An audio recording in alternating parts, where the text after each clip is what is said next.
আমরা কেন বিশ্ববিদ্যালয় এবং মাদ্রাসা কলেজগুলোর ভাইদেরকে দাওয়াত দিই? আমাদের একটা বিপ্লব শুরু হয়েছে গত ১০০ বছরের বেশি সময় ধরে। এটাকে কেউ বলেন কোল্ড ওয়ার, কেউ বলেন স্নায়ুযুদ্ধ, কেউ বলেন যে বুদ্ধির খেলা, অনেকে অনেকভাবে বলে। এই বুদ্ধির খেলায় মুসলমানরা গত ১০০ বছরে, বিশেষ করে ১৯১৭ সাল থেকে শুরু করে এই ২০১৭ সালে ১০০ বছরে কত ১০০টা জায়গা যে হারিয়ে ফেলেছি, এটার কোনো সীমাহীন অবাস্তবতার একটা জায়গাতে পৌঁছে গিয়েছে। আমরা প্রথম বিশ্বযুদ্ধ দেখেছি, দ্বিতীয় বিশ্বযুদ্ধ দেখেছি, সাম্প্রদায়িক দাঙ্গা দেখেছি, ভারতবর্ষের বিভাজন দেখেছি, তুরস্কের বসপরাশফলানির চুক্তি দেখেছি। এছাড়া যত ধরনের চুক্তি আছে, সমস্ত চুক্তিতে মুসলমানরা একের পর এক হেরে গিয়েছে। সবচেয়ে আশ্চর্যের কথা কি জানেন?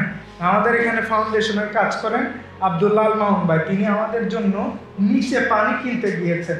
তিনি আমাকে ফোন করছেন নিচে গিয়ে, ভাই আমি যেই দোকানে পানি কিনতে যাচ্ছি এই দোকানে সব ইসরায়েলি পণ্য, আমি কোন পণ্য আনবো? আজকে তো আমাদের আকসার প্রোগ্রাম, আমি যদি কিনলে নিয়ে আসি অথবা একুয়াফিনা নিয়ে আসি, এগুলো আরসি কোকাকোলা কোম্পানিদের পানি, আমি যদি এই পানিগুলো নিয়ে আসি, যাদের হৃদয়ের রক্তকরণের কারণে, শুধু হৃদয় না দেহের রক্তকরণের কারণে আমাদের আজকের এই প্রোগ্রাম, সেমিনার, আলোচনা সভা, আমরা এখানে যাদের পক্ষ নিয়ে কথা বলবো, অথচ ইসরায়েলের পানি খেয়ে আমাদেরকে তাদের পক্ষে কথা বলতে হবে।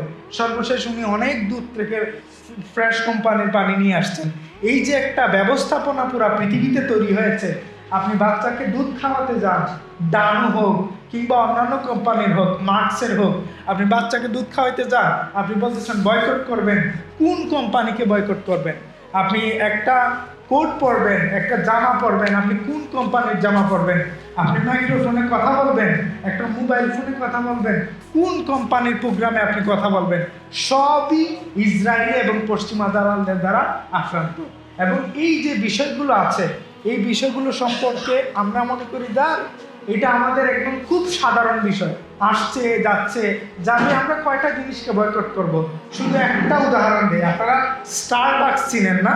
এটা হচ্ছে কফি কোম্পানি, পুরা পৃথিবীর অন্যতম শীর্ষদের কফি কোম্পানি। এটা হচ্ছে স্টারবাকস, আমেরিকান কোম্পানি। শুধু এই ফিলিস্তিন ইস্যুতে আমাদের মধ্যপ্রাচ্যের ভাইরা এই স্টারবাকস কোম্পানির কফি খাওয়া বন্ধ করে দিয়েছে। $11 বিলিয়ন মার্কিন ডলার, যেটা বাংলাদেশি টাকায় কত হয় জানেন? অন্তত পক্ষে 90,000 কোটি টাকার একটা মারাত্মক পর্যায়ে ওনারা কিসে পড়েছেন? লসে পড়েছেন। আরেকটা কোম্পানি আছে, আপনারা জানেন, এটা নুডলস এরা সব কিছুই বানায়, এই ইসরায়েল একটা কোম্পানি। শুধু এদের বয়কট করবার কারণে এরা প্রায় $3 বিলিয়ন একটা বয়কটের মধ্যে পড়েছে। তো আমরা বয়কটটাকে মনে করি খুব সামান্য, এছাড়া আরও অনেক কিছু আছে। আপনি ফেসবুকে আমরা যে লেখালেখি করি, এসব আমরা আগেও বলেছি, অন্যান্য বিভিন্ন প্রোগ্রামে বলেছি। ফেসবুকে যে আমরা লেখালেখি করি, একটা শব্দকে ব্যাঙে লিখতে হয়, আকসা লিখবেন, বাইতুল মুকাদ্দাস লিখবেন, আপনি বাইতুল মাকসিদ লিখবেন, আপনি সরাসরিটাকে লিখতে পারবেন না, আপনাকে ব্যাঙে লিখতে হবে। কেন? লিখলে আপনি আনরিচ করে দিবে, আপনার পোস্ট মানুষের কাছে পৌঁছাবে না। আমরা অন্যান্য একটা ছবি দিলে 500-700 মানুষের কাছে পৌঁছায়, কিন্তু আপনি এই প্রোগ্রামের ব্যাপারে একটা ব্যানার দেন, আপনার পুরা আইডিকে আনরিচ করে দিবে। তাহলে আপনি একজন ইহুদিবাদ, যে মার্ক জাকারবার্গ, তার কোম্পানিতে এসে কথা বলছেন, তার বিরুদ্ধে বলছেন, আপনার পক্ষে এটা সম্ভব না। আজকে আমাদের অ্যাডোবি নামে একটা কোম্পানি আছে, যারা হচ্ছে প্রিমিয়ার প্রো, তারপরে হচ্ছে অ্যাডোবি ইনডিজাইন সহ সমস্ত ধরনের ইয়েগুলা করে।